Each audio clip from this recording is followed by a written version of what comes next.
They say hip hop is a young man's game. But these so-called old heads, these legendary rappers, these classic MCs is putting out classic, iconic albums right now as we speak. But the youth, they ain't gonna support the old heads because it's a disconnect in the middle. They don't care about lyrics. They don't care about song placement. They don't care about the style, being original, crafting what you're gonna say, sticking to a subject. They could care less. All they care is about is image. Shoot 'em up, bang, bang. What kind of crashing out you did online? Did you tell on somebody? That's all they care about is the antics. The lyrics is at the back of the youth's mind. And it seemed like we waiting for a Hova album, a Jay-Z album. People are like, we're speculating he's gonna drop an album. And I think that Jay-Z might be one of those artists, being older, he might be able to get the youth's ear, possibly. Drake just dropped an album, and it's like it came and went already. It's like the hype and the albums and what people put into these projects just doesn't last anymore. It's like the crack on the streets. It ain't as good as it used to be. You got rap fiends complaining about the music that's coming out. I like what AZ's doing. He just put out a great album. But the masses ain't gonna gravitate to it no matter how good it is. T.I., he made a great comeback. He got a bad song that's playing on the radio right now in regular rotation. It's standing the test of time. T.I., he's a great artist. But do the fans really care? Are they gravitating to it? Hey, that's not for me to say. So it's going to take somebody youthful that's kind of right in the middle to maybe bring hip hop back to what it is, because hip hop is the laughing stock of the world. Even though no matter where you go, any sporting event, anything on television, commercials and everything, you still hear hip hop being played. So fans, are there even any fans anymore? Because all the fans, they rap.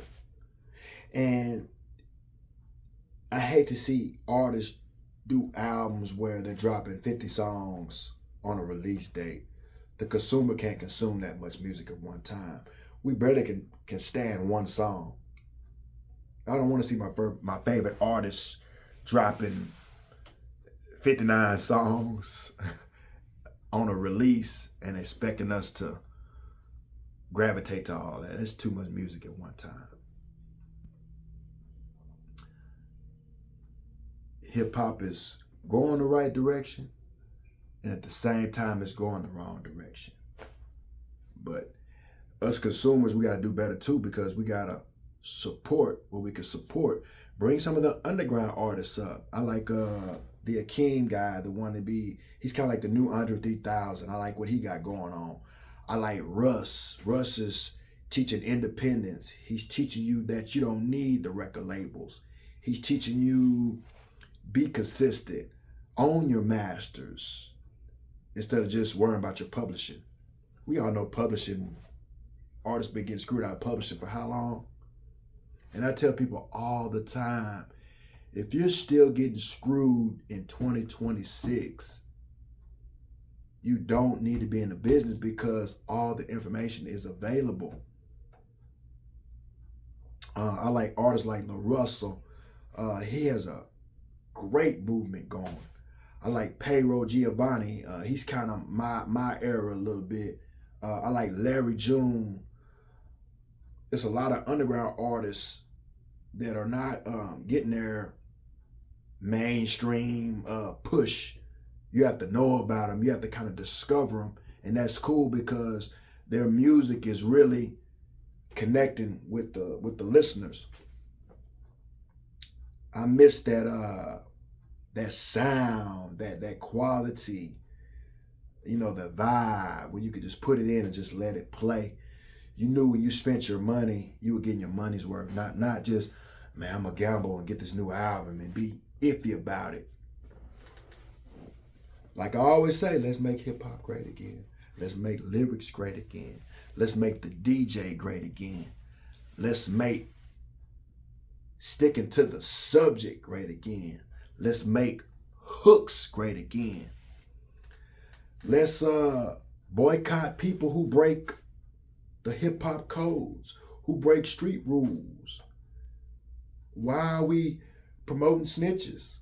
Why are the snitches getting all the views, they're getting all the push to the masses? Why are the so-called real ones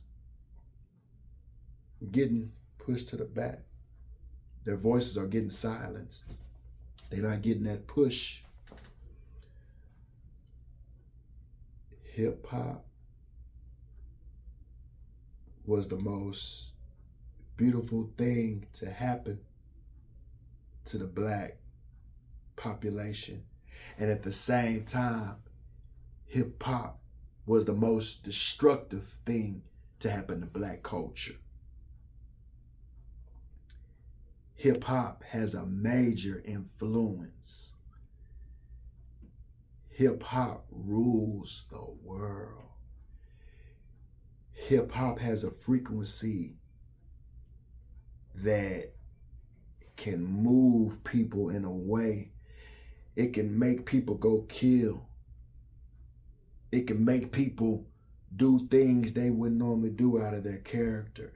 It can make a lame dude think he's something that he ain't. Hip hop is powerful. So the powers that be,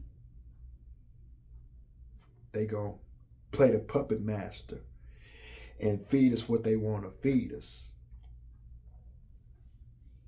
And say, well, this guy's the best artist. They'll put him in the forefront.